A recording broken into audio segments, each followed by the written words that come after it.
Hello, കേരളത്തിലെ JEE ആസ്പിറൻസിൻ്റെ dream ഡെസ്റ്റിനേഷനാണ് NIT Calicut എന്ന് പറയുന്നത്. അതുകൊണ്ട് തന്നെ ഇവിടേക്ക് എത്താൻ നമുക്ക് JEE എക്സാമിൽ എത്ര റാങ്ക് വേണം, എത്ര മാർക്ക് വേണം, പെർസെൻറ്റേജ് വേണം, ഇതൊക്കെ കുട്ടികൾ നിരന്തരം ചോദിച്ചുകൊണ്ടിരിക്കുന്ന കാര്യമാണ്. കഴിഞ്ഞ വർഷത്തെ കട്ട് ഓഫുകളൊക്കെ വെച്ചിട്ട് ഞാൻ മുന്നേ ഒരു വീഡിയോ ചെയ്തിട്ടുണ്ടായിരുന്നു. ഇത് ഈ 2025 നമ്മുടെ അഡ്മിഷൻ്റെ കട്ട് ഓഫുകൾ ബേസ് ചെയ്തുകൊണ്ട്, അതുപോലെ തന്നെ ഈ വർഷം എക്സാം എഴുതിയ കുട്ടികൾ തന്ന ഡാറ്റ പ്രകാരം ഉള്ളൊരു അനാലിസിസ് ആണ്. ഇവിടുത്തെ ഓരോ ബ്രാഞ്ചിലേക്കും NIT കാലിക്കറ്റിലെ ഓരോ ബ്രാഞ്ചിലേക്കും അഡ്മിഷൻ നേടാൻ ഡിഫറെൻറ്റ് കാറ്റഗറിയിലുള്ള കുട്ടികൾക്ക് എത്ര മാർക്ക് വേണം, അല്ലെങ്കിൽ എത്ര പെർസെൻറ്റേജാണ്, എത്ര റാങ്ക് വേണമെന്നുള്ള അനാലിസിസ് ആണ് നമ്മൾ നടത്താൻ പോകുന്നത്. അപ്പോൾ കൃത്യമായിട്ട് എല്ലാവരും കാണുക. ഇതുപോലത്തെ ഒരു വീഡിയോ ചിലപ്പം വേറെ എവിടെയും ചിലപ്പോൾ നിങ്ങൾ കണ്ടുകൊള്ളുന്നില്ല. അതുകൊണ്ട് തന്നെ നന്നായിട്ട് കമൻറ്റ് ചെയ്തിട്ട് സജഷൻസ് ഒക്കെ പറഞ്ഞുകൊണ്ട് എന്ത് ചെയ്യുക, കൂടുതൽ കുട്ടികളിലേക്ക് നമ്മുടെ ചാനൽ എത്തിച്ചു കൊടുക്കുക. സോ 2025 കാലിക്കറ്റ് NIT അഡ്മിഷൻസിനെ ബേസ് ചെയ്തുകൊണ്ട് ഉള്ള ഒരു അനാലിസിസ് ആണ്. എത്ര മാർക്ക് ആൻഡ് പെർസെൻറ്റേജ് റാങ്ക് കിട്ടിയാലാണ് നമുക്ക് ഈ കോളേജിൽ അഡ്മിഷൻ കിട്ടുക. ഇതാണ് നമ്മുടെ ഇന്നത്തെ അനാലിസിസ്. അതിനുവേണ്ടി എടുത്തിട്ടുള്ളത് ജോസയുടെ റൗണ്ട് 6 ഡാറ്റയാണ്. ഹോം സ്റ്റേറ്റ് കട്ട് ഓഫ് ആണ് നമ്മൾ കൺസിഡർ ചെയ്തത്. ബിക്കോസ് കേരളത്തിലെ കുട്ടികളുടെ അഡ്മിഷനെ കുറിച്ചാണ് നമ്മൾ സംസാരിക്കുന്നത്. ജെൻഡർ ന്യൂട്രൽ ആയിട്ടുള്ള സീറ്റുകൾ, അതിൻ്റെ കട്ട് ഓഫാണ് ഞാൻ ഡിസ്കസ് ചെയ്യുന്നത്. ഇതിൽ തന്നെ ഫീമെയിൽ ഓൺലി എന്ന് പറയുന്ന സൂപ്പർ ന്യൂമററി സീറ്റിലേക്ക് ഈ പറയുന്ന എല്ലാ ഡാറ്റയിൽ നിന്നും ഒരു 1, 2, 3 മാർക്ക് താഴെയാണെന്ന് അസ്യൂം ചെയ്താൽ മതി. Data collected from 2025 JEE aspirants, അതാണ് നമ്മൾ ഈ ഒരു അനാലിസിസിന് വേണ്ടി എടുത്തിട്ടുള്ളത്. ആദ്യമായിട്ട് നമുക്ക് കമ്പ്യൂട്ടർ സയൻസിൽ നിന്ന് തന്നെ തുടങ്ങാം. ഈ വർഷത്തെ ജനറൽ കാറ്റഗറി കട്ട് ഓഫ് നിങ്ങൾക്ക് ജോസയുടെ വെബ്സൈറ്റിൽ പോയിട്ട് റൗണ്ട് 6 ചെക്ക് ചെയ്താൽ അറിയാം, 8428 ആണ്. അതിൻ്റെ പെർസെൻറ്റേജ് എന്ന് പറഞ്ഞു കഴിഞ്ഞാൽ എത്രയാണ്? 99.45% ആണ് ഉണ്ടാവുക. എന്ന് വെച്ചാൽ ആവറേജ് എത്ര മാർക്ക് വരും? 197 മാർക്കാണ് നമുക്ക് ജനറൽ കാറ്റഗറിയിൽ ഈ വർഷം കമ്പ്യൂട്ടർ സയൻസ് കിട്ടാൻ വേണ്ടി വന്നിട്ടുള്ളത്. OBC കാറ്റഗറിയിലേക്ക് വരികയാണെന്നുണ്ടെങ്കിൽ ഇതാ 2881 കാറ്റഗറി റാങ്കാണ്. ഓൾ ഇന്ത്യ റാങ്ക് ഏകദേശം 12200 വരും. 99.2% വേണം. 186 മാർക്കാണ് അതിന് ആവറേജ് വേണ്ടി വന്നിട്ടുള്ളത്. അപ്പോൾ ഈ മാർക്ക് ആവറേജ് മാർക്കിൻ്റെ കാര്യം ശ്രദ്ധിക്കാം. ഇത് എക്സാമിൻ്റെ 10 എക്സാമുകൾ ഉണ്ടല്ലോ, ഡിഫിക്കൽട്ടി ലെവൽ അനുസരിച്ച് ഇത് കൂടും കുറയൊക്കെ ചെയ്യും. ഒരു +or-20 ഒക്കെ ഇവിടെ ഉണ്ടാവാം. ഈസി എക്സാം ആണെങ്കിൽ ഇതിനേക്കാൾ 20 മാർക്ക് കൂടുതൽ വേണം. ഡിഫിക്കൽട്ട് ആണെങ്കിൽ ഇതിനേക്കാൾ 20 മാർക്ക് കുറവ് മതി. അത് മനസ്സിലാലോചിച്ചുകൊണ്ട് ചിന്തിക്കുക. ഇത് എക്സാക്ട് എന്തല്ല, ഫിക്സഡ് ആയിട്ടുള്ള വാല്യൂസ് അല്ല. ഇനി EWSലേക്ക് പോകുകയാണെങ്കിൽ 7000 ആണ് category rank, 49,000 all India rank വരും. 96.7 ആണ് അതിൻ്റെ കട്ട് ഓഫ് പെർസെൻറ്റേജ് നമുക്ക് പറയാം. ഏകദേശം 140 മാർക്ക് EWS കാറ്റഗറിയിലെ കുട്ടികൾക്ക് വേണ്ടി വന്നിട്ടുണ്ട്. SC കാറ്റഗറിയിലേക്ക് പോകുകയാണെങ്കിൽ 4600 എന്ന് പറയുന്ന കാറ്റഗറി റാങ്ക് 1.15 ലാക്ക് ആണ് ഓൾ ഇന്ത്യ റാങ്ക് വരിക. 92% 110 മാർക്കാണ് ആവറേജ് വേണ്ടി വന്നിട്ടുള്ളത്. ഇതാണ് കമ്പ്യൂട്ടർ സയൻസിലേക്ക് ഈ വർഷത്തെ അഡ്മിഷൻസിൻ്റെ കട്ട് ഓഫ് എന്ന് പറയുന്നത്. സിമിലർലി ഇലക്ട്രോണിക്സ് ആൻഡ് കമ്മ്യൂണിക്കേഷൻ എന്ന് പറയുന്ന ബ്രാഞ്ചിലേക്ക് പോകുകയാണെങ്കിൽ നമ്മുടെ കട്ട് ഓഫ് ഇത് കൂടുകയാണ്. 8400 നിന്ന് 12693 എത്തി. അതായത് 99.2%, വിച്ച് മീൻസ് 186 മാർക്കാണ് എന്തിനു വേണ്ടത്? ജനറൽ കാറ്റഗറിയിലുള്ള ഒരു കുട്ടിക്ക് EC ബ്രാഞ്ച് കിട്ടാൻ ഈ വർഷം വേണ്ടി വന്നിട്ടുള്ള ആവറേജ് മാർക്ക് 186 ആണ്. OBC കാറ്റഗറി ആണെങ്കിൽ 4292, അതിൽ 17,000 ഓൾ ഇന്ത്യ റാങ്ക് ആണ്. അതിന് നമ്മൾ നോക്കുകയാണെങ്കിൽ കാണാൻ സാധിക്കുക 98.9% ഏകദേശം വന്നിട്ടുണ്ടാവും. 173 mark. EWS 13,000 category rank, 1.9 lakh all India rank. SCക്ക് വന്ന cut off 1.7 lakh all India rank ആണ്. ഇതൊക്കെ അപ്രോക്സിമേഷൻസ് ആണ്, ചെറിയ വ്യത്യാസങ്ങൾ അങ്ങോട്ടും ഇങ്ങോട്ടൊക്കെ ഉണ്ടാകും. 87.5ഉം 88.7 ആണ് പെർസെൻറ്റേജ്. രണ്ടിനും ഏകദേശം 90 മാർക്കാണ് ഉണ്ടായിരിക്കുക.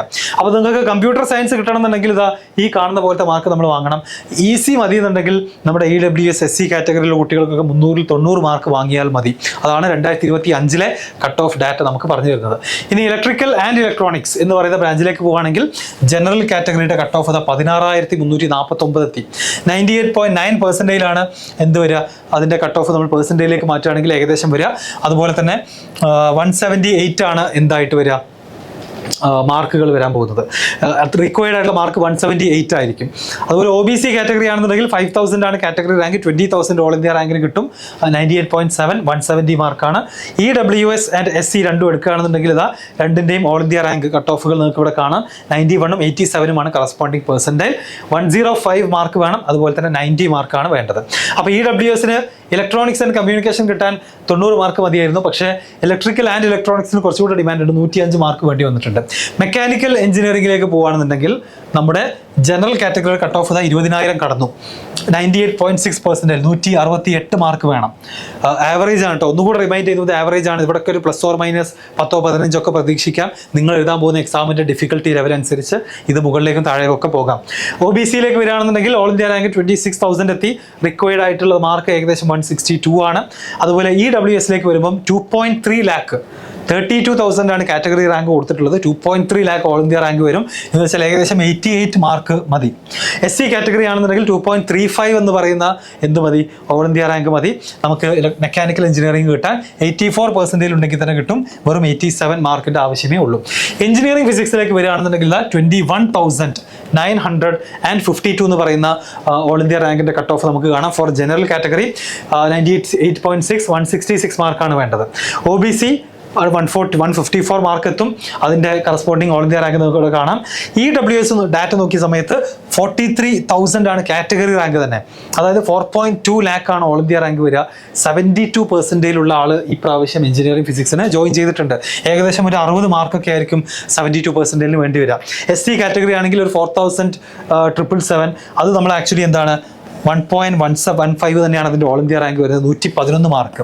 അപ്പോൾ ഇതാണ് ജോസ ഡാറ്റ പ്രകാരം നമുക്ക് കാണാൻ സാധിക്കുന്നത്. അപ്പോൾ ഇതിൽ തന്നെ നമ്മുടെ CSAB നോക്കിയപ്പോഴും കാണാൻ സാധിച്ചത് 4.2നേക്കാൾ വലിയൊരു റാങ്കിലാണ് CSABയുടെ നെക്സ്റ്റ് അലോട്ട്മെന്റ് EWS നടന്നിട്ടുള്ളത്. അപ്പോൾ ഇത് കറക്റ്റ് ആണെന്ന് നമുക്ക് അസ്യൂം ചെയ്യാം.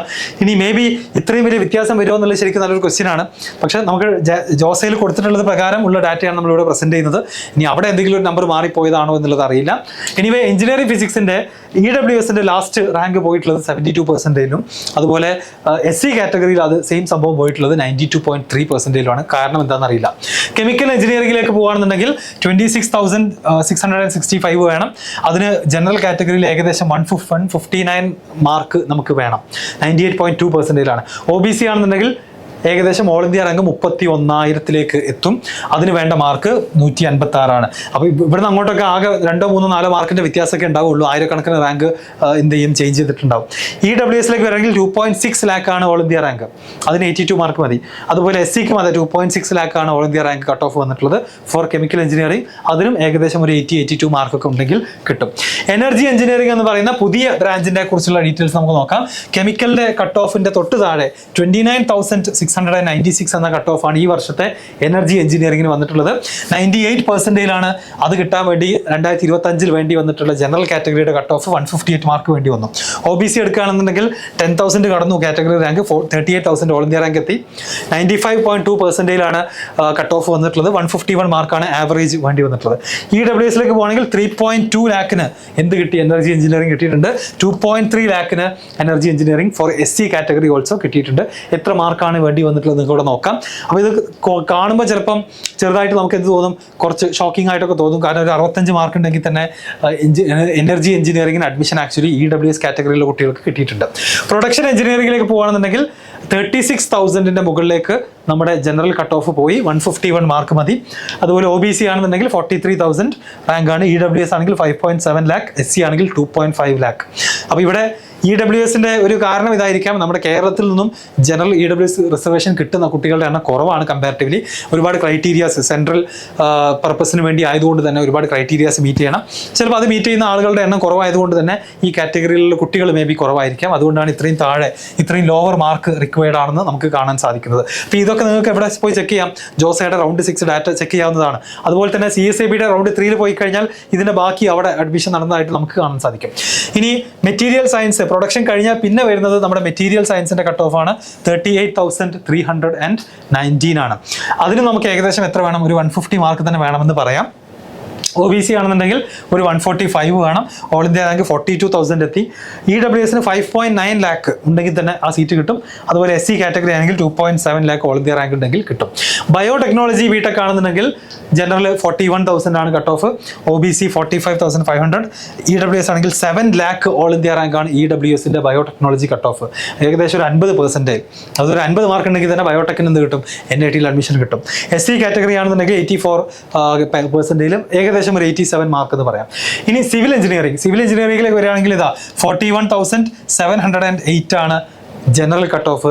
അതിനും ഏകദേശം ഒരു 148 മാർക്ക് ആവറേജ് വേണം. ടഫ് എക്സാം ആണെന്നുണ്ടെങ്കിൽ കുറച്ച് മതി, ഈസി ആണെങ്കിൽ കുറച്ചുകൂടെ വേണം. OBC ആണെങ്കിൽ 47,500 വരെ പോയിട്ടുണ്ട്. 143 മാർക്ക് വേണം. EWS ആണെന്നുണ്ടെങ്കിൽ 5.5 ലാക്കും, SC കാറ്റഗറി 2.8 ലാക്കും ഓൾ ഇന്ത്യ റാങ്ക് റിക്വയർഡ് ആണ്.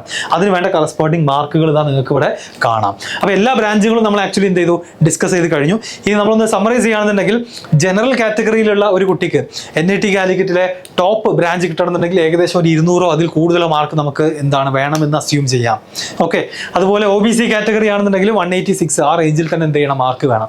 ഇനി ജനറൽ കാറ്റഗറിയിലുള്ള ഒരു സ്റ്റുഡൻറ്റ് NIT കാലിക്കറ്റിൽ ഏതെങ്കിലും ഒരു സീറ്റിൽ അഡ്മിഷൻ കിട്ടണമെന്നുണ്ടെങ്കിൽ, എങ്ങനെയെങ്കിലും കയറി പറ്റണമെന്നുണ്ടെങ്കിൽ ജനറൽ കാറ്റഗറി ആണെന്നുണ്ടെങ്കിൽ ഇതാ നിങ്ങൾ ഒരു 41,000 അടുത്തെങ്കിലും ഓൾ ഇന്ത്യ റാങ്ക് എത്തിയിരിക്കണം.